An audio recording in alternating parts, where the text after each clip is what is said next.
Pozdrav dragi moji! Vjerojatno biste voljeli da imate neke nevjerovatne super moći poput likova kao što su X-Men ili Osvetnici. Međutim, ljudska bića nemaju nadprirodne sposobnosti, na primjer da kontrolišu munje, ali neke životinje se mogu ubrajati u ovaj X-Men tim. Ne vjerujete nam? Pa u današnjem videu ću vam pokazati 5 životinja sa pravim super moćima. Pre samog početka obaveštavamo vas da ćemo danas, to jest večeras ili već sutra izbaciti novi video na Mask Channelu, tako da ukoliko već niste pretplaćeni, šta čekate, obavite to. Hajde da počnemo.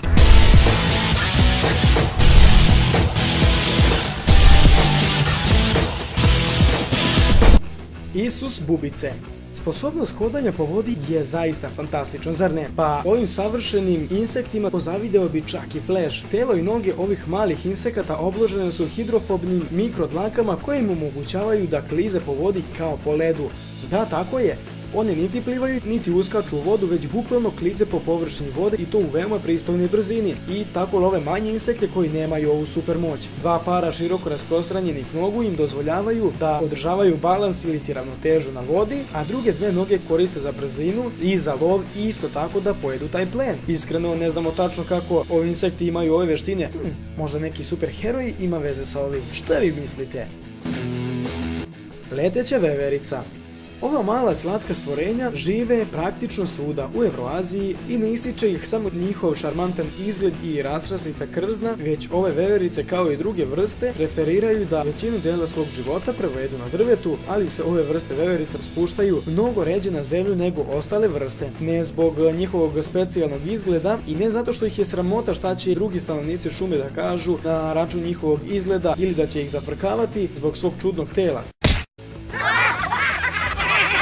Nego tokom evolucije ovim vevericama je porasla kožna membrana između prednjih i zadnjih nogu koja im omogućava da lebde od drveta do drveta. Da, ovo je zaista leteća veverica i ne šalimo se. Ova mala životinja koja meri negdje oko 15 cm može lako da leti čak i do 60 metara. A kako bi obavila ovaj trik, leteća veverica mora da se popne na veoma visoko drvo, odgurne se veoma jako, ispruži svoja krila i dalje ne liči baš na Supermana sa svim svojim nevjerovatnim sposobnostima i sa cool crvenim plaštom, već može više da zaliči na nekog drvenog Batmana, također ima i uši slične njemu.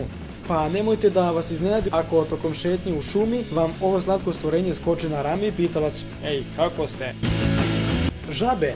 Ako ste čuli da žabe mogu biti podvrgnute zamrzavanju, a potom da se otope i niste u to verovali, onda mi verujte da grešite. Jer one zaista to mogu da urade. Na primjer, žabe u šumama Aljaske nađu udobno mjesto za hibernaciju ispod opalog lišća pre lova i iako im to ne pomogne da održe svoju toplotu, jer tokom zime temperatura žabe opadne čak do minus 20 stepeni Celzijusovih i one ostanu na tom nivou čitavih 6 mjeseci. Međutim, kada temperatura poraste, žabe ne umiru i ne pretvaraju se u ukusnu poslasticu medveda, već suprotno. One se probude sveže i odmorne u proleće, a to nije zbog nekog super vojnog seruma. Međutim, danas naučnici znaju da su ćelije živih organizama koje su izložene produženom zamrzavanju postepeno presuše i umiru, ali izgleda da su žabe svesne ovoga, tako da su naučile da prekriju svaku svoju ćeliju glukozom koja usporava proces sušenja i ovaj proces u nauci je poznat kao cryoprotection. Ne zato što su žabe slatke, već zato što jednostavno zvuči profesionalno. Električna jegulja.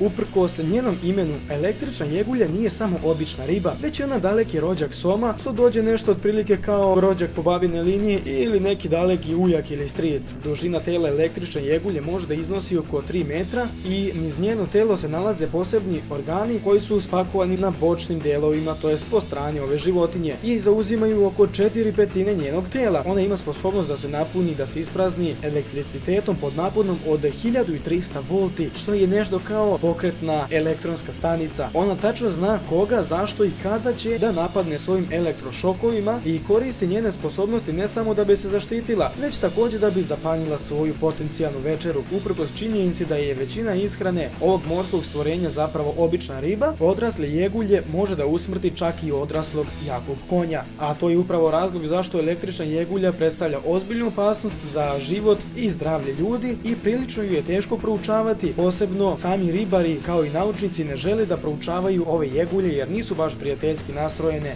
Možda bi naučnici trebali da angažuju jednog Spidermana za njihovu pomoć jer on već ima iskustvo sa rukovanjem električnih stvari. Axolotl. Mislim da će svi da tvrde da je ovo stvorenje definitivno najslađe na našoj listi danas. Samo pogledajte ovaj šarmantan osmeh. Činjenica je da Axolotl nije nezavisna životinja, već je on mlada larva salamandera. Ali to sada nije toliko bitno kada pričamo o njegovom slatkom zabavnom izgledu. Ovi froze repići oko glave mu samo dodaju plus na ovaj srce parajući sladak izgled. Pa svakako nas pomalo zbunjuju. Zapravo, spoljni izgled ljubkosti skriva stvarno cool sposobnosti. Šta? Mislite da i on može dugoročno da se regeneriše ili na primjer da kontroliše sitne ribe? Ili može da privlači magnetskim putem predmete unaokolo. E pa ne, činjenica da je ovo slatko stvorenje zapravo ima nevjerovatnu moćnu regeneraciju. Naravno, regeneracija samo po sebi nije ništa retko u životinjskom svetu, ali Axolotl je bukvalno razbio sve rekorde što se tiče ovoga, jer mogu da mu narastu svi udovi, čak i unutrašnji organi za samo 1 mjesec. I pored toga, ovo zanimljivo stvorenje može oporaviti čak i oštećene delove u području mozga, što zapravo odaje utisak kao da je ovo jedan mali superheroj sakriven u telu ove životinjice. Šta vi mislite? Ukoliko ste naučili nešto novo u ovom klipu, dajte nam like. Večeras ili već sutra izbacujemo novi video na Mask Channelu, tako da link kanala će biti u opisu videa i pretplatite se ukoliko već niste. Pozdrav dragi moji!